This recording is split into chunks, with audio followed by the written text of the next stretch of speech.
have this thing today. Somehow, some way, we have to get this thing out of the shop. Yesterday we made it run, which was huge because it now runs on its own power, so that is good. But it doesn't have a radiator hooked up, doesn't have power steering hooked up, doesn't have the alternator hooked up, doesn't have the brakes hooked up. It doesn't have a lot of things. So they were going to spread the work out a little bit more. Yes, but by the end of today, we will have 35-inch tires here. Yep. Bolted on this thing, and it will leave the shop. Yes, it will. We have a goal. Yes, we're working until that goal is finished. Which might be midnight.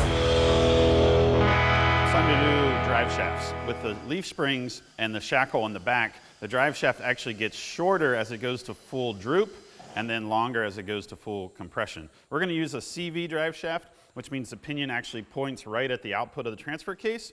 And we went out in the yard to look around and try and find a drive shaft. Ben has a bunch of different parts here at Mawdco, and we found a drive shaft out of a TJ. This is too long, but what we'll do is we'll cut this weld out and then be able to take the slip spline and cut the tube back a little bit and then put it back in and weld it up. The larger tubes seem to be able to spin with less vibration. That's why a lot of late model trucks have really big drive shafts in them, but there's more options out there. Dave, surprise me with the tires. Look what I got!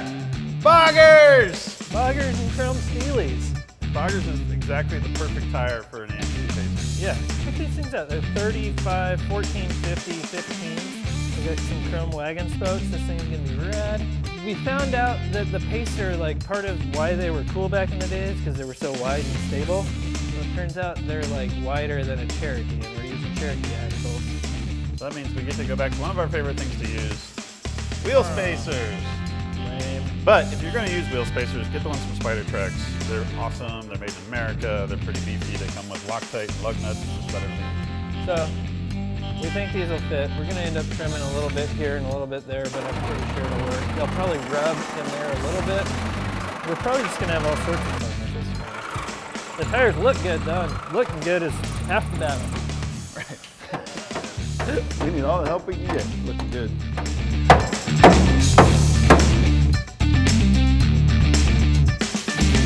We only have a few more things to get finished. Most important being the track bar. Otherwise, it's not going to work. Making some brackets for the end of the track bar to mount to. This will weld on the frame and then a second tab, so it'll be like a double shear frame side mount.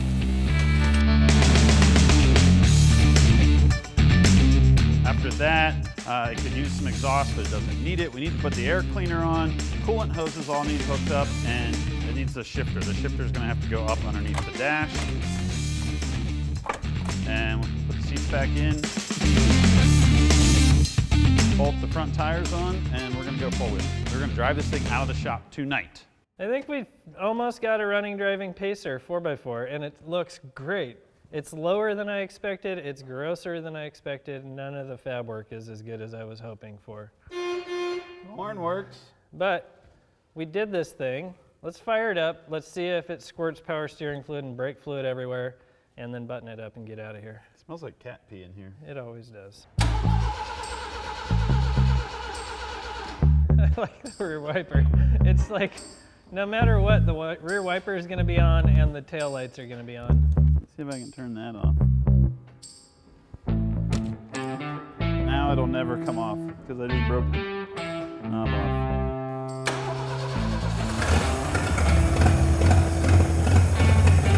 Running. We built the coolest looking Pacer ever. I know. If it was a car show car, we'd be winning. Even though we got the fuel injection fixed because the distributor was out of whack, we got to clean up a little bit of wiring, put the hood back on, we have another problem. Yeah, everything was going really good until we tried to go forwards and backwards and the clutch won't disengage. So we are about to raise it back up. We're working on this thing till it's right. Something is out of whack, but we're going to stay here tonight until it's done because tomorrow we're going to wheel it. All right. No rest for the wicked.